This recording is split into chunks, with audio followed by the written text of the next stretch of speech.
Are the things you believe about American society the result of an organic process? Have you arrived at your thoughts about U.S. politics completely on your own?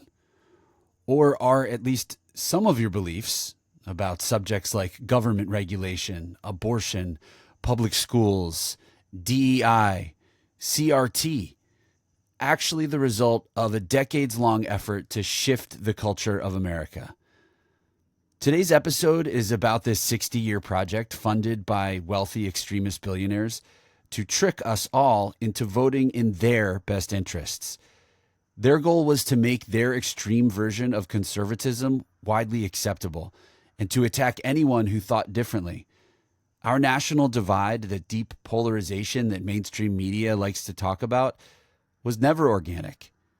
We are divided because a small group of angry, reactionary, wealthy people made us this way.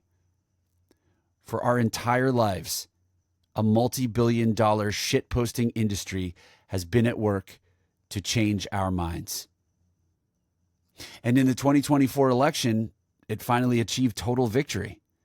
With thousands of think tanks and media operatives working around the clock to pump culture war bullshit into the brains of Americans 24/7, these billionaires finally convinced the voting public to hand them the keys to everything. Today, I'm talking with Rick Perlstein. He's a historian of the conservative movement's rise in America. And here you go. Here's the episode.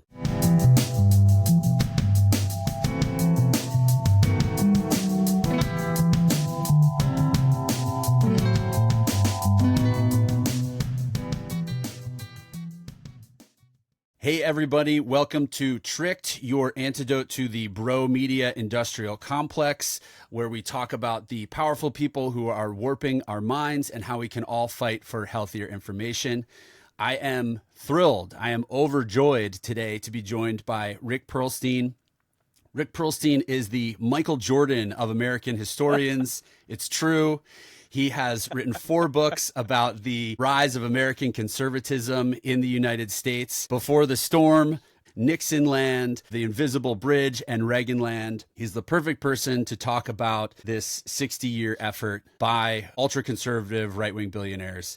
And so, Rick, thank you for coming on the show. Great. Well, I have been called the hyper-caffeinated Herodotus of the American century. To me, it's all about connecting with readers, teaching.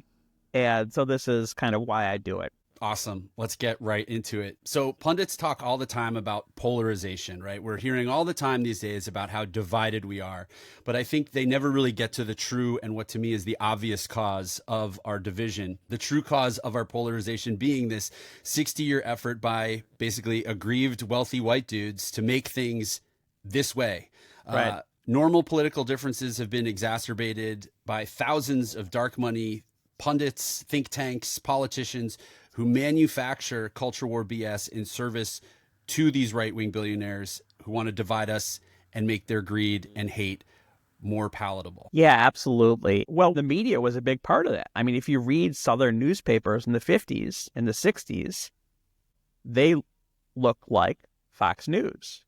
Crazy lies, crazy made-up scare stories about, terrifying black people doing terrifying things, just like terrifying migrants. And yes, and the rich people, the billionaires, it's like some mad kind of dystopian science experiment. Well, let's use the most sophisticated techniques demagogues use to turn off people's brains, turn on their guts, and teach them to be terrified of everything. So that's the simple story.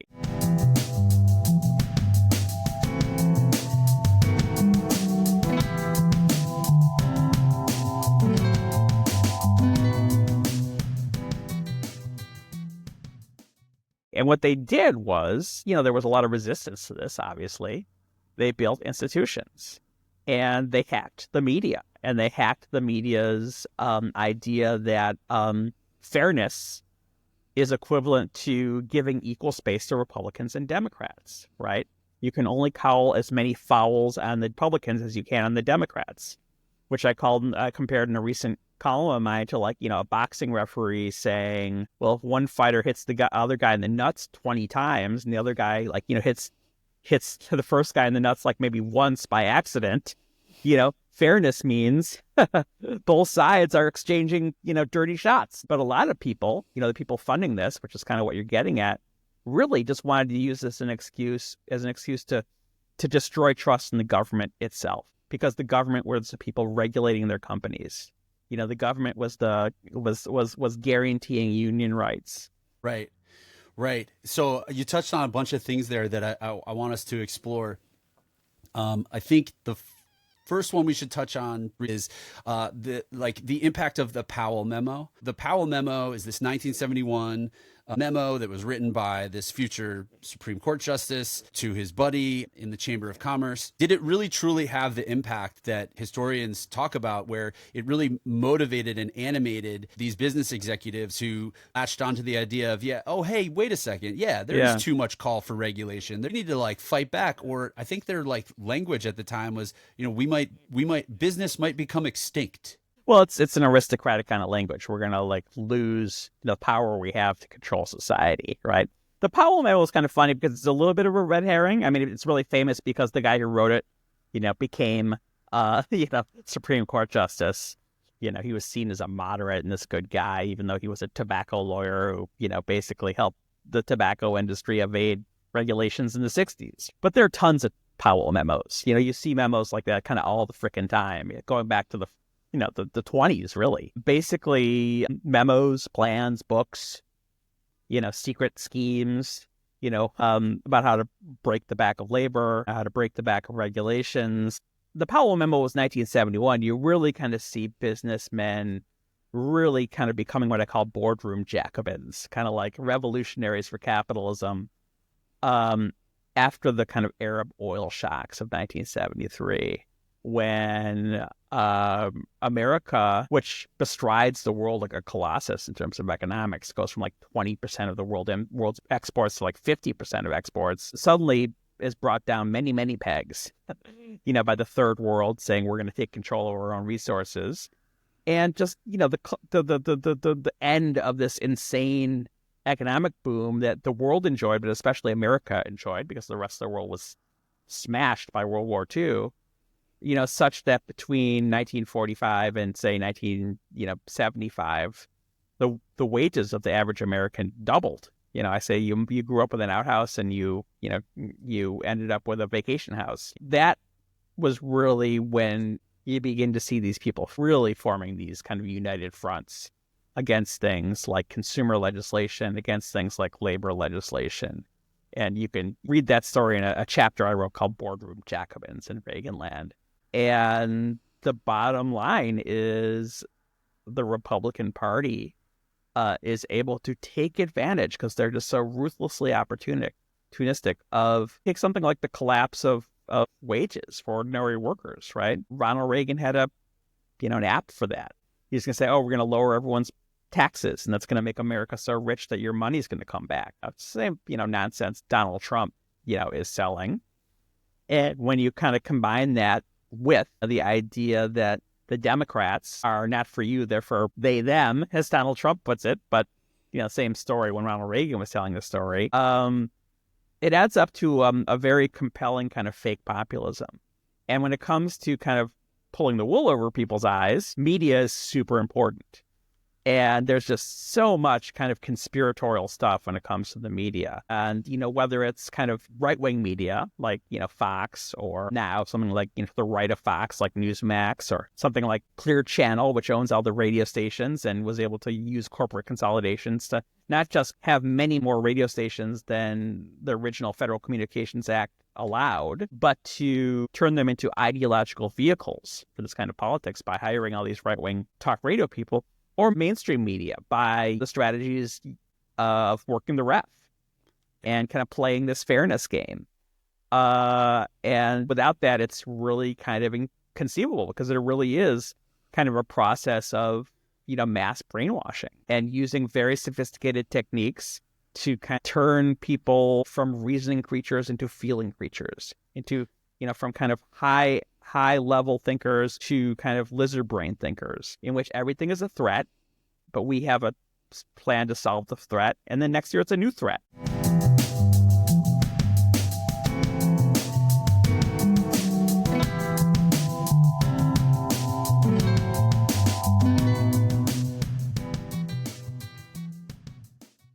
this became a concerted plan. And I think it congealed in the 70s. Nixon started calling the press the media. There started to be these attacks on the liberal media. Americans now might have no idea or not remember, but these attacks on the liberal media and this idea of working the refs is a strategy to erode quite trust. Explicitly a Nixon strategy that you can read the memos.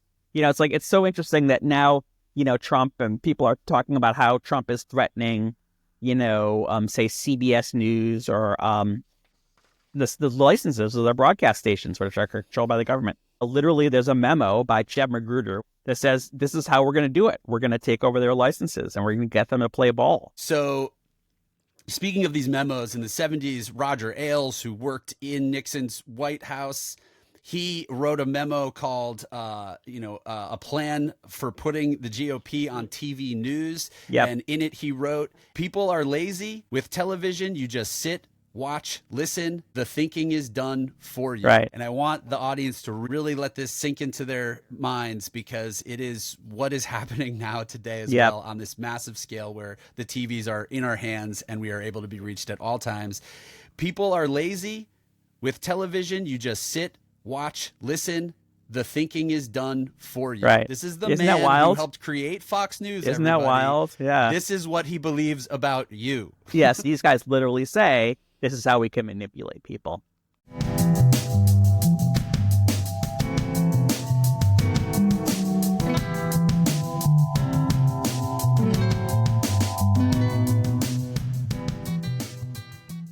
Okay, so these attacks on the media are strategic to erode trust in people who might hold people with power to account, to say, you can't trust these people. They have a agenda against us.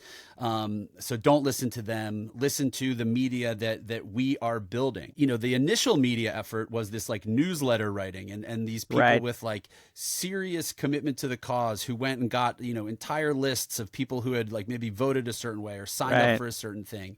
You mean like back in the 50s? Back in the 50s. Yeah. And then those people are the same ones who get tapped, I think, over time to continue these strategies, right? Right. The Koch brothers are a perfect example, right? I mean, Papa Koch was this kind of loony guy who actually, believe it or not, built the oil infrastructure for Stalin in the 30s.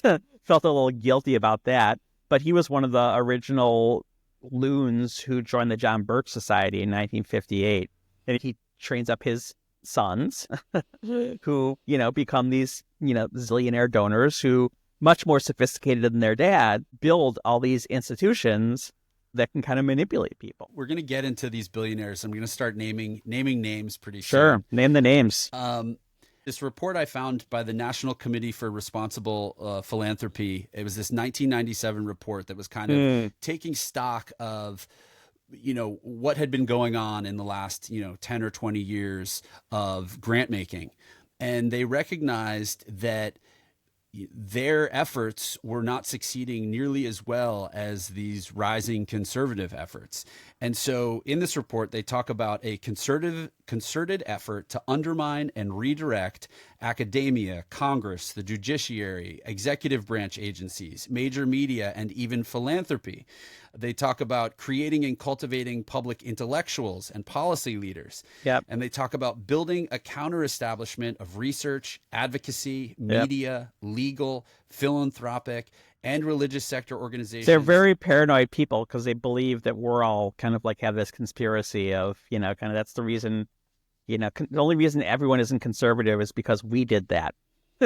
Right. This is what I think about all the time. It's just it's projection. And I don't know projection, I don't know if it's knowing projection. I mean, they're so strategic. I think that it is knowing projection. Sometimes yes, sometimes no, I would say. The best con man, is someone who, comes to believe their own con.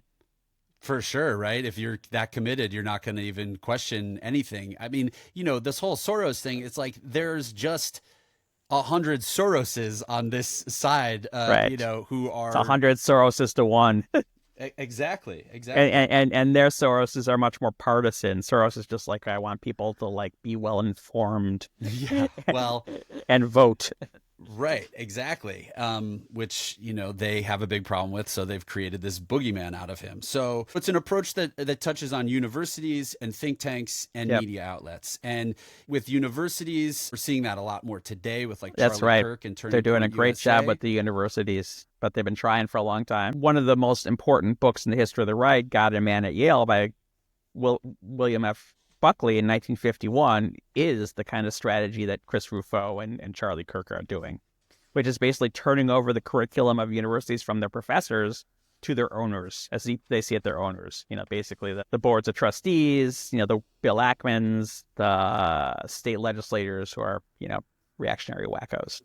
Let's talk about some of these names, and let's talk about them in if you can say what you know about their efforts in like 1980, and then the reality that their family foundations are still doing all of these things now. So there's Scaife. Scaife Right, started the Heritage Foundation, right? right. There's Yep, the Bradleys. sure, There's Foster Friess. right.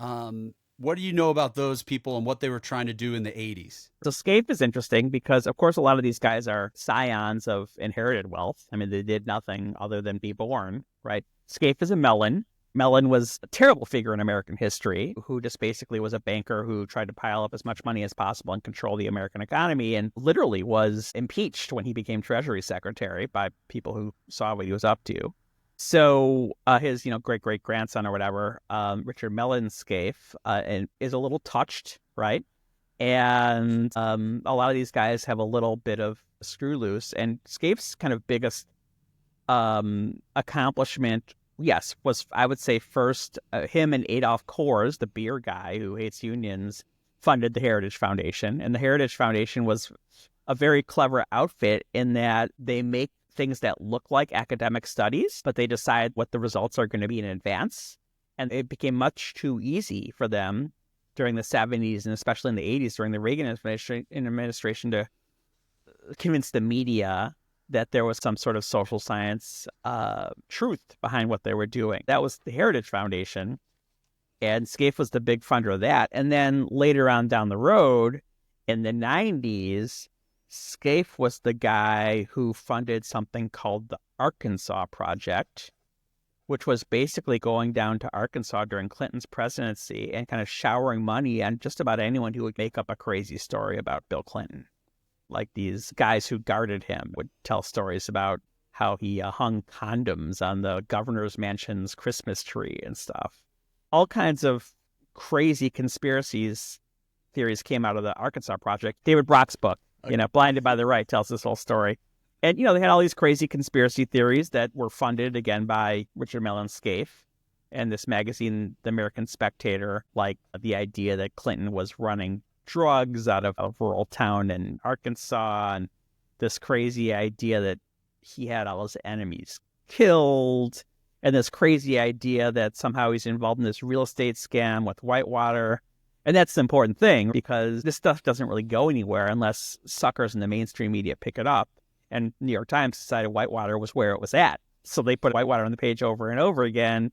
And next thing you know, there's an independent prosecutor investigating Whitewater. And 6 or 7 turns of the screw later, the independent prosecutor suddenly hears a rumor that Bill Clinton had sex with this intern. And next thing you know, Bill Clinton is, impeached, right? So that's Richard Mellon Scaife. It has truly been a concerted effort and strategy to work the refs, as you say, which is the parlance to complain about the mainstream media, so that mainstream media, which is a corporate profit-seeking product, doesn't want to lose conservative readers.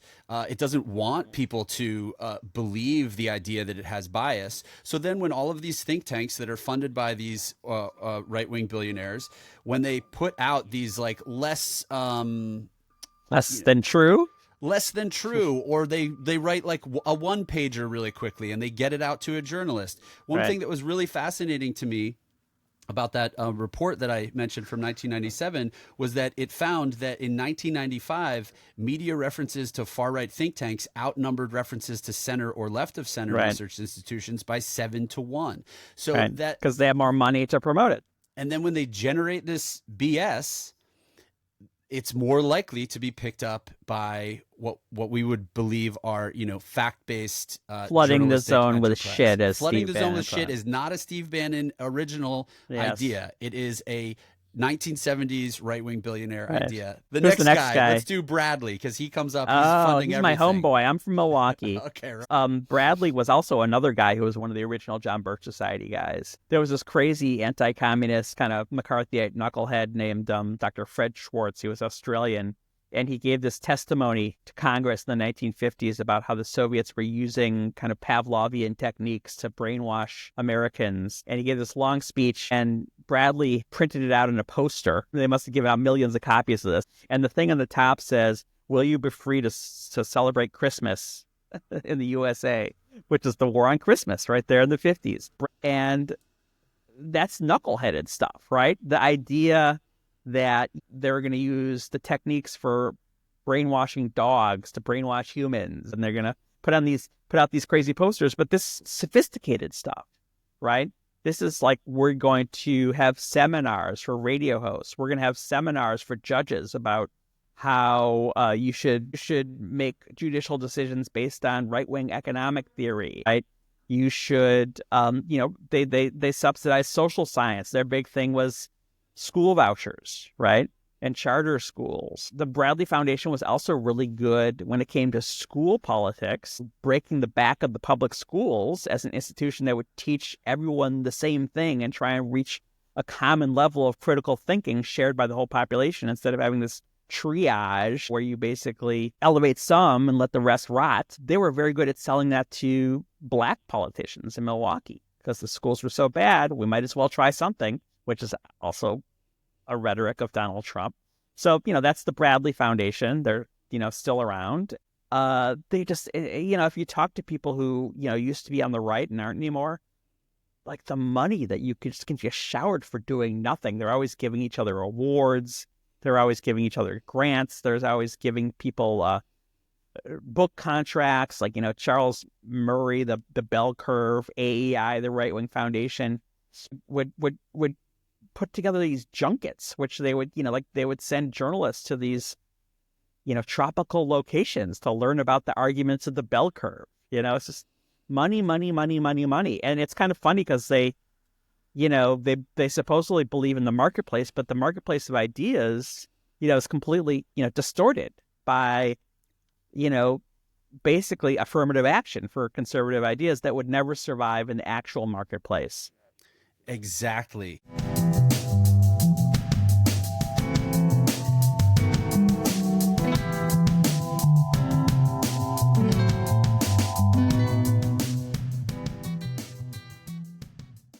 Their messaging has been so effective that if you mention racism as a motivator for this... No, you're the racist, Brian. In 2024... You're the anti-white racist. Exactly.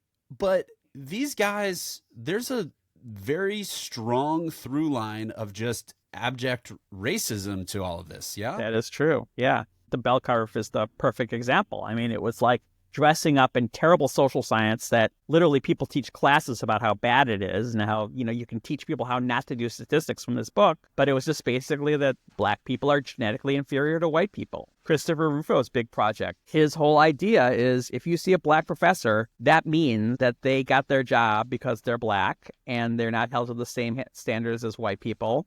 And so what he does is he runs basically every black academic in America's every word they've ever written through a plagiarism detector to make it look like rates of plagiarism are higher among black scholars, right? It's just a big con, And, it's like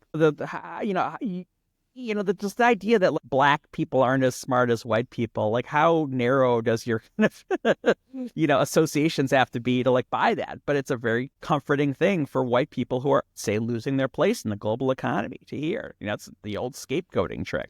So, yes, there's an insane amount of racism behind it. And they're very good at, the dog whistle stuff, not, actually using racist language. And Reagan was the master of that. So I want to talk about that idea of the language of racism and how it's been abstracted over time, starting, of course, with Lee Atwater's remarks.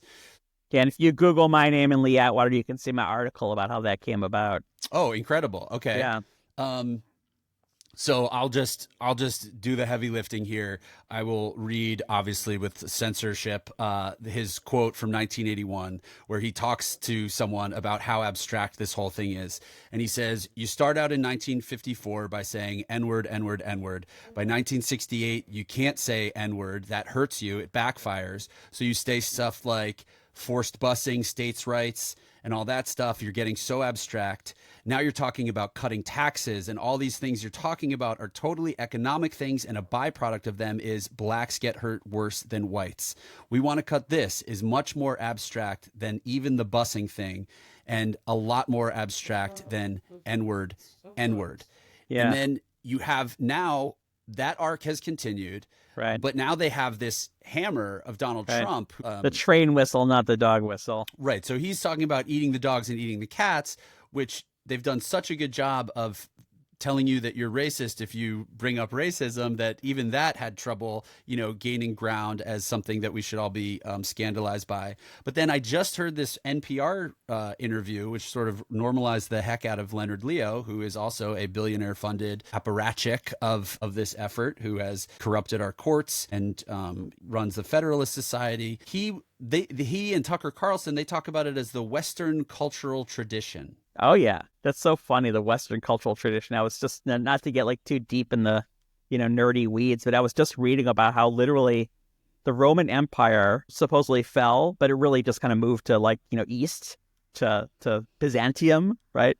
But there was never the Byzantium Empire is the Roman Empire, and they're just as smart. It was the East, right? And West was the Roman Empire. I was just this stuff is so diabolical. This is somehow everything good came from, Europe. But yes, the Western tradition is a way of saying, not your fault, it's these other people's fault. Yeah. Which is, the old racist con. It's Lyndon Johnson had this great line.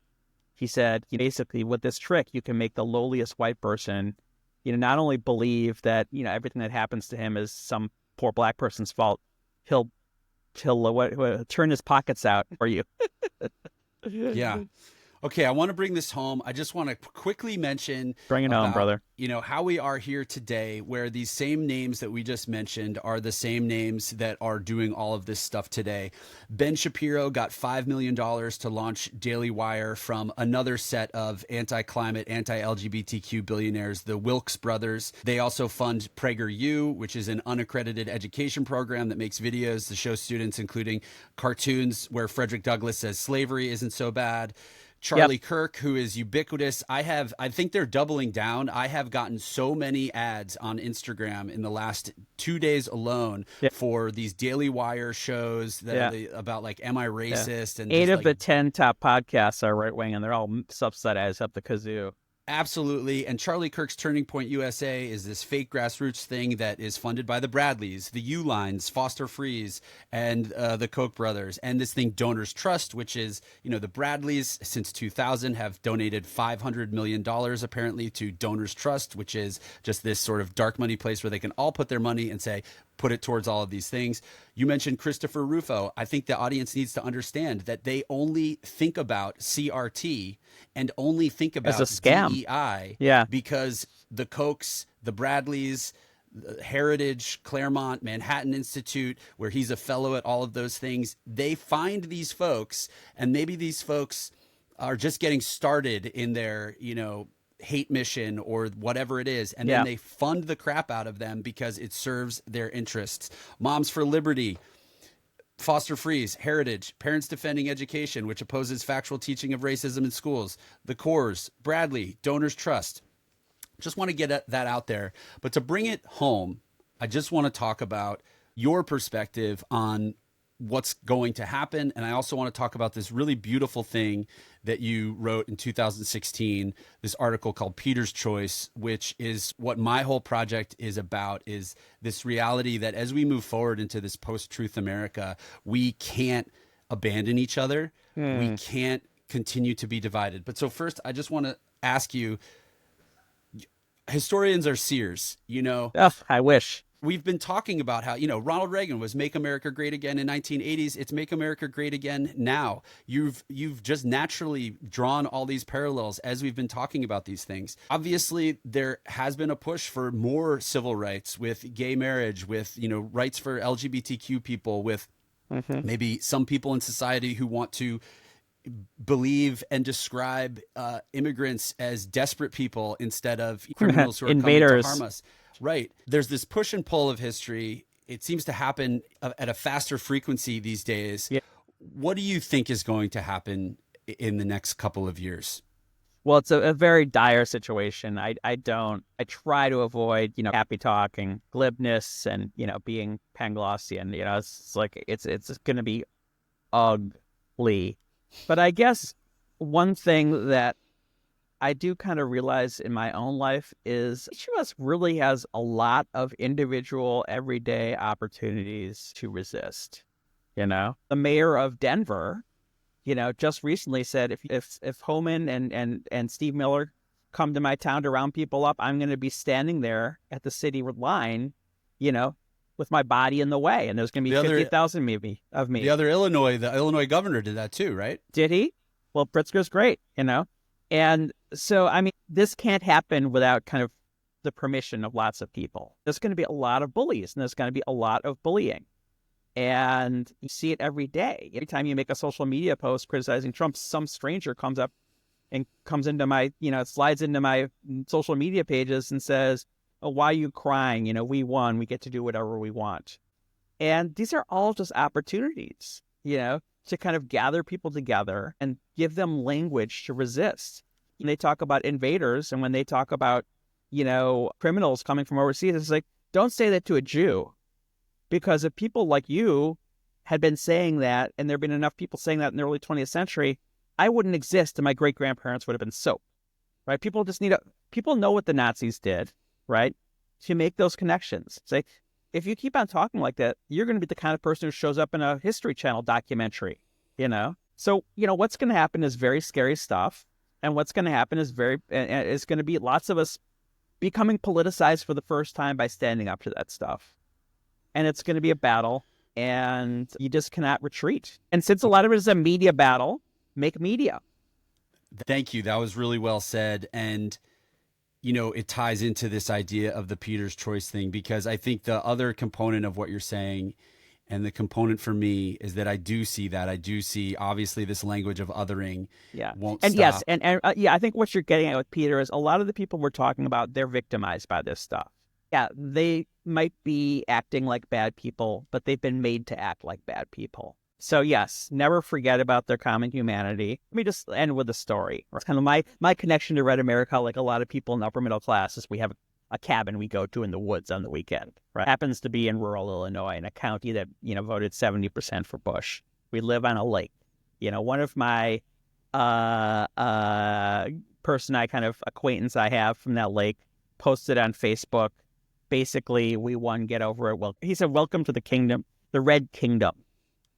And so I said, right to this guy, well, I don't want to live in a kingdom. I'd rather live in a democracy. And then he posted, "Well, it's a democracy and we won, so we're in charge." Just not really what democracy means, right?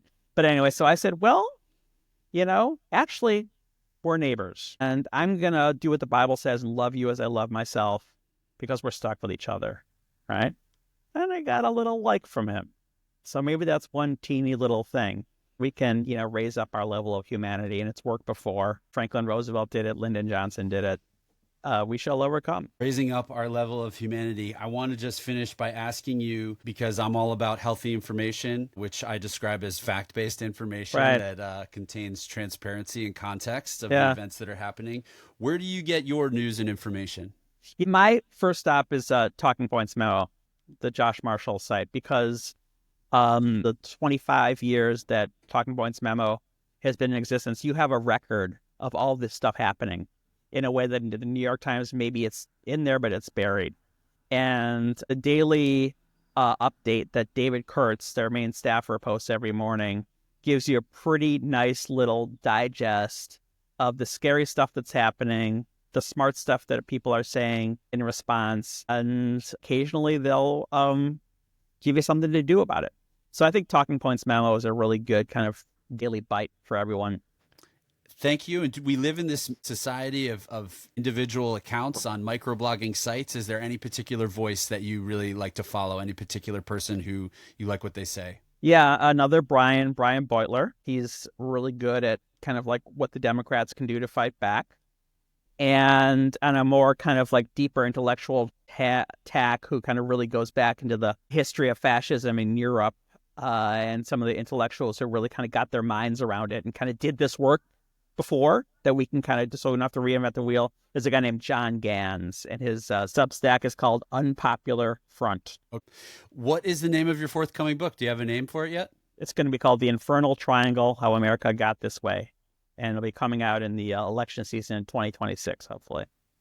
Okay. And hopefully there will be an election season. Ha, ha, ha, ha, ha, ha. Rick, thank you so much for joining me. It has been my absolute pleasure. I'm a big fan. I love reading your books and I love telling people about them. And I really look forward to the next one. And here's the healthier information. Good luck out there. Yeah, keep on doing what you're doing, brother. Thank you. 2/3 of American men aged 18 to 23 agreed in a recent study with the statement, "No one really knows me." And almost 30% of younger men reported not spending time with someone outside their household in the past week. And only 1 in 5 has a dependable network of friends near where they live. These numbers are even more stark among men who did not go to college, who complain of little or no social or civic engagement. Bros, you heard it from Rick. We've been tricked. Billionaires have spent the entire time you've been alive funding think tanks, youth organizations, media outlets, politicians, pundits, and personalities to all get us to do what we just did in 2024, vote against our best interests. I know it's hard. When I was your age, I was depressed. There was a whole year of my life where I felt worthless. And anytime I talked to someone, I just thought that they must hate me. Why were they even talking to me? We need to all do better. If you're listening to podcasts that are talking about making gains in fitness or finance, let's all make gains in empathy and love. Let's get out there, reach out to people. The number one cure for being walled off and feeling like nobody understands you is to go out and make a connection with someone. And I know, again, it's hard, but that's what we're all about here. We're all about reaching across to people and lifting them up and making gains in love. Tell somebody you love them. That's my message. I love you. Here's to healthier information. I want to thank my guest, Rick Perlstein, one more time, the Michael Jordan of historians, or the Herodotus, overcaffeinated Herodotus, whatever he said. I can't believe he shared his time with me. Check the show notes for links to Rick's work, the research I did for the show, and be sure to head to publicenlightenment.com to find ways to get healthier, fact-based information. If you like what you heard, please be sure to leave a rating and write a review. This is the stuff they say at the end of podcasts, right? Pulverize the like button, subscribe, give your firstborn unto the show, all that good and necessary stuff that ensures I make millions of dollars to spend on wine and duck. This show is produced by me, Brian Hansberry, and the love of my life, Elizabeth Russell. The show's theme is by my band, Big Jeans. You can stream us anywhere you stream incredible music. Whatever you do, don't be small jeans. Other dope music provided to the show by the adorable Chris Bruffy.